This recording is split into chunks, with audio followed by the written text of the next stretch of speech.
पहले मैंने सुबह पीलीभीत और इस समय लखीमपुर खीरी का हम लोग सर्वे करते हुए, बाढ़ प्रभावित क्षेत्रों का निरीक्षण करते हुए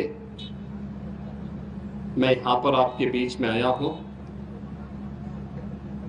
133 गांव जुलाई मास के प्रथम सप्ताह में ही आई इस अतिवृष्टि के कारण बाढ़ की चपेट में है। हजारों हेक्टेयर भूमि जो खेती की फसल की भूमि है, वह फसल उससे प्रभावित हुई है। बाढ़ से बचाव के लिए जनप्रतिनिधिगण और स्थानीय प्रशासन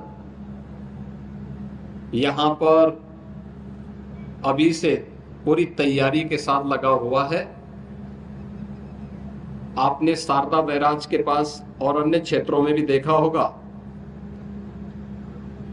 कि समय पर बाढ़ बचाव के उपाय करने के कारण बहुत सारी जगह में अचानक आई इस बाढ़ के कारण जनधन की बड़ी हानि को रोकने में मदद मिली। आपके जो विधायकगण हैं, जनप्रतिनिधिगण हैं, इनके द्वारा जो प्रयास समय पे किया गया था, आज उसका परिणाम है कि एक बड़ी आबादी को हम लोगों ने इससे बचाने में मदद की। लेकिन नेपाल और उत्तराखंड से काफी बड़े पैमाने पर पानी छोड़ने के कारण नदी में जलस्तर काफी वृद्धि हो गई थी, जिसके कारण जुलाई के प्रथम सप्ताह में ही बाढ़ की इस विभीषिका से जूझना पड़ रहा है। बचाव के लिए हम लोगों ने एनडीआरएफ, एसडीआरएफ, पीएससी की फ्लड यूनिट, इन सबको तो लगाया ही है। स्थानीय गोताखोर भी हैं। हर ग्राम पंचायत में नौकाओं की व्यवस्था के लिए भी कहा गया है। बाढ़ चौकियां भी यहां पर 38 बाढ़ चौकियां भी स्थापित की गई हैं। बाढ़ से 12 जनपद वर्तमान में प्रदेश के प्रभावित हैं और इन 12 जनपदों में राहत और बचाव के कार्य युद्ध स्तर पर चलाए जा रहे हैं। और मैं आज स्वयं भी पीलीभीत और लखीमपुर जनपद का दौरा करने के लिए आया हूं। जनपद लखीमपुर में लगभग 1 लाख की आबादी बाढ़ से प्रभावित है और इसमें हम लोगों ने यहां पर अभी तक यद्यपि कोई जनहानि और धनहानि हुई है, लेकिन जनहानि नहीं हुई है, पशुहानि नहीं होने के समाचार अभी देखने को मिले हैं। लेकिन साथ साथ प्रशासन को पहले से इस बात की हिदायत दी गई है कि सीजन में, बरसात में जल जमाव के कारण सांप के काटने से, बिच्छू के काटने से या जंगली जानवरों के काटने की शिकायतें आती हैं। इसके लिए एंटी स्नेक वेनम यानी सांप के काटने का इंजेक्शन और कुत्तों के काटने या जंगली जानवरों के काटने पर एंटी रेबीज का जो वैक्सीन होता है, ये सीएससी स्तर पर उपलब्ध करवाने की व्यवस्था हो। पीड़ित परिवारों के लिए, जो भी परिवार बाढ़ की चपेट में आया है, ये व्यवस्था की गई है कि उन्हें पर्याप्त मात्रा में राहत सामग्री मिले, जिसमें लाई है 5 किलो, भुना चना है 2 किलो,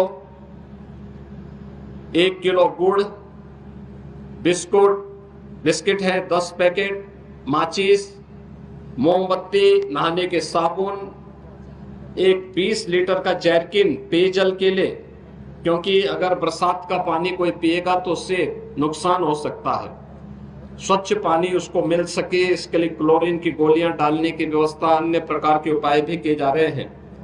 तिरपाल के साथ साथ 10 किलो आटा, 10 किलो चावल, 2 किलो अरहर की दाल, 10 किलो आलू, हल्दी, मिर्च मसाला, 1 लीटर सरसों का तेल और नमक के साथ साथ जहां घरों के अंदर पानी घुस गया वहां लंच पैकेट उपलब्ध करवाने के भी निर्देश दिए गए हैं।